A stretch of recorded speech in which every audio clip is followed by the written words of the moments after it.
I think it was a weird year in the NFL. Really good coaching opportunities, really good candidates, really bad hires. Urban Meyer, I think, is probably the one surefire coach, and he's already had some stumbles down in Jacksonville. But Dan Campbell of Detroit, I think, is a miss. Nick Sirianni in Philadelphia is a miss. David Culley in Houston. They were so embarrassed by that hire. His opening press conference, they buried it on a Friday afternoon. They didn't even want you to hear it or see it. That's what companies do when they're trying to hide bad news. I think Nick Sirianni and David Culley will both be gone within a year. That's now acceptable in the NFL. Freddie Kitchens, Steve Wilkes in Arizona. You know, you do it. You do it with quarterbacks and coaches now. Oops, made a mistake. Let's move on. Dan Campbell had a quote yesterday, which is at best regrettable. He said, listen, I said this to Chris Spielman the other day. I was like, I kind of love the fact we're only known as meatheads. I'm a meathead. I have limited brain capacity. I like that. I'm good with that. You know what I mean? I have zero problem with it. Okay, not great. I have limited brain capacity. Well, so does Elon Musk. I mean, we all use about 10% of our brains, but you'd want to have a bigger brain than a smaller brain. I think that is not, it's self-evident. That's not a great quote. But it's interesting because during the offseason, I mean, when I make predictions, I like to get them right. I don't want to remind you, but since it's out there, I did go 7 for 7 in the AFC predicting playoff teams. 7 for 7. I'm like Copperfield over here, okay? So, but I start filling out during the offseason. I'll see things or hear things, and I'll just, in my little magic board in my head, I'll put first place, last place, whatever. I've already made 5 predictions for next year. So here's the good news. AFC East, Buffalo is going to win the division. I feel stronger about that than I do any prediction in the NFL. I think the Bucs will win the NFC South. I think the Lions, Texans, Eagles all finish dead last. You cannot win with a coach that's over his skis. So let's start with the Bills. The Jets and Miami are still rebuilding, and New England doesn't have the firepower. My takeaway is once Brian Daboll didn't get a job and came back, you're looking at a 12-4, 13-3 football team. They're going to upgrade the offensive line, get a pass rusher in the draft. Buffalo's really close to being great. They're good right now. They're not great because they have a very sporadic pass rush. Tampa Bay, second year, Arians and Brady. They'll probably have to let like a Chris Godwin go or, somebody let go. But Carolina's rebuilding. The Saints now officially are kind of rebuilding with cap space hell. I'd probably go Atlanta second right now, but they have a new coach. So I'm going to go Brady wins the NFC South. But Detroit, Texans, Philadelphia, those are last place teams. Like there's no getting over that. There's no controversy here. You can't win in this league when you are over your skis as a head coach. And it's interesting. Last year at this time, we all thought Cleveland and Washington were a mess. They both made the playoffs because they got the coach right. Ron Rivera and Kevin Stefanski. Miami 2 years ago, Joey covered them for years. They were chaotic. It was a shipwreck. They were constantly in flux. They got Brian Flores, and like 6 games into his Miami tenure, you're like, oh, they got the right coach. You can't miss on the coach. You just can't.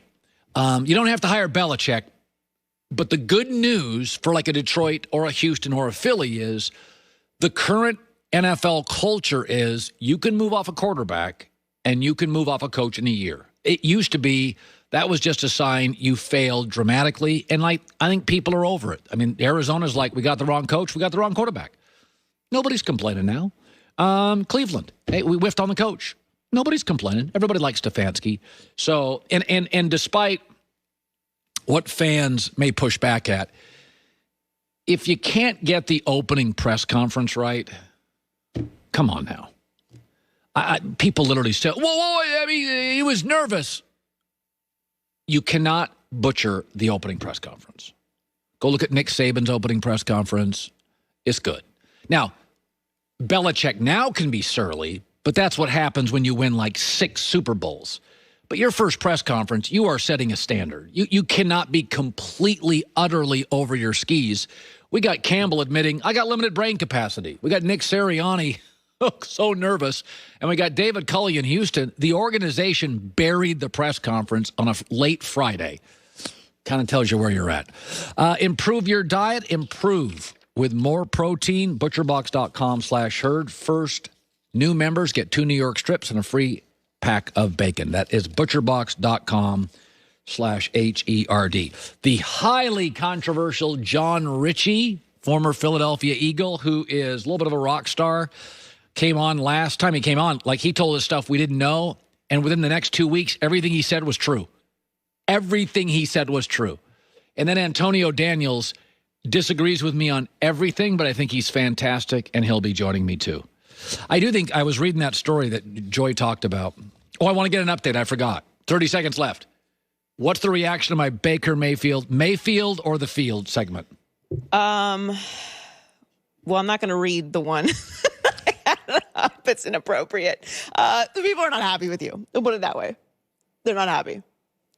They think you are trolling everybody, which you're not. You're not. I don't allow Colin to troll. I don't troll. I'm not a troller. Hour 3 next.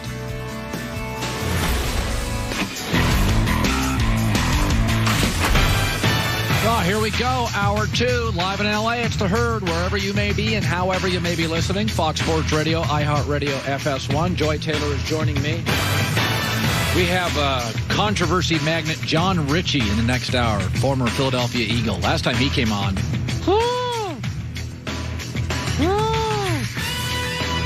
So yesterday I did something, Joy Taylor.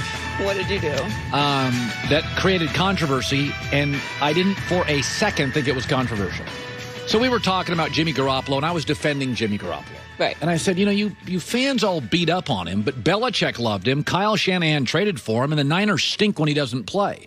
Yeah, I don't love his injuries, but the kid can play. So I said, okay, listen. You have to have a top 12 quarterback in the NFL to get to Super Bowls, if you look at the recent last 20 years in the NFL. So I put out a list of what I consider the top 6 quarterbacks in the league. Again, I don't even think this is arguable. Mahomes, Brady, Rodgers, Wilson, Josh Allen, Deshaun Watson. I don't think that's really arguable.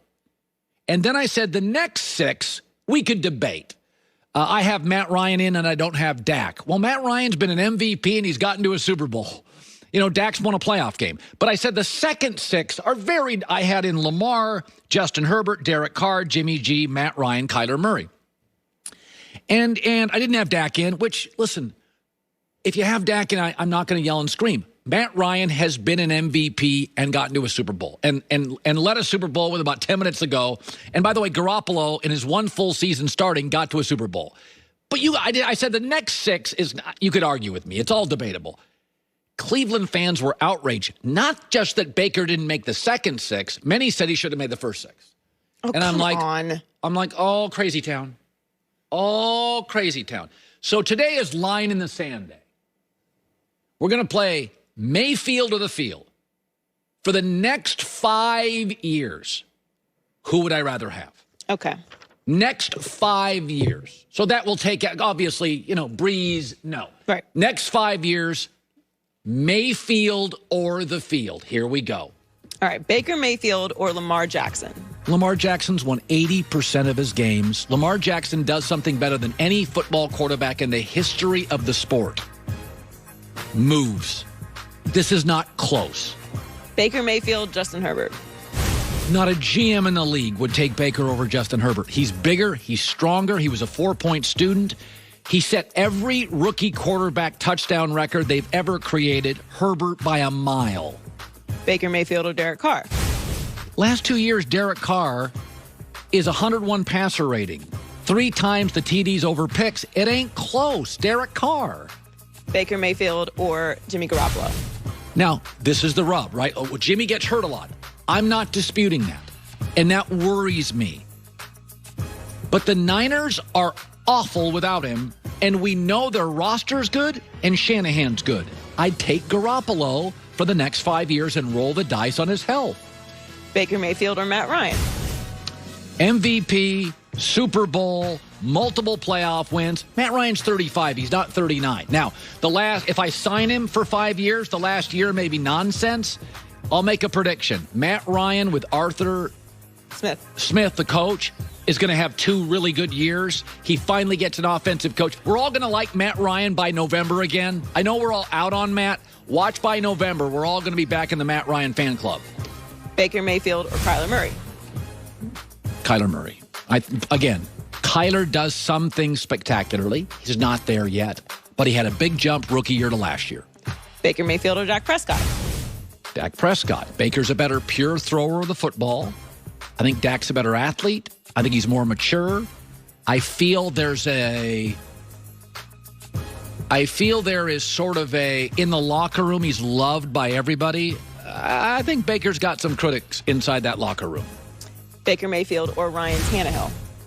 Close, but I saw a stat. Let me give you this. Ryan Tannehill had the second highest passer rating in the last 20 games to Aaron Rodgers. I know we all don't like Ryan Tannehill, but unlike Baker, he doesn't have two great tight ends. He doesn't have the greatest offensive line. Ryan Tannehill, I got to be honest with you, often plays trailing because of that crappy defense. Tannehill's probably the most underrated quarterback in the league today. Baker or Kirk Cousins? Close. I would take the maturity and the accuracy of Kirk Cousins. I don't think there's a huge gap. Kirk drives me nuts in big games, but Baker doesn't have a history of winning a lot of big games either. All right, now it gets interesting. Baker or Tua? I'd take Baker. I don't know if Tua can play. I don't see a lot of special with Tua. I think the Dolphins have questions. I think Baker's got a little more it factor. Baker or Joe Burrow?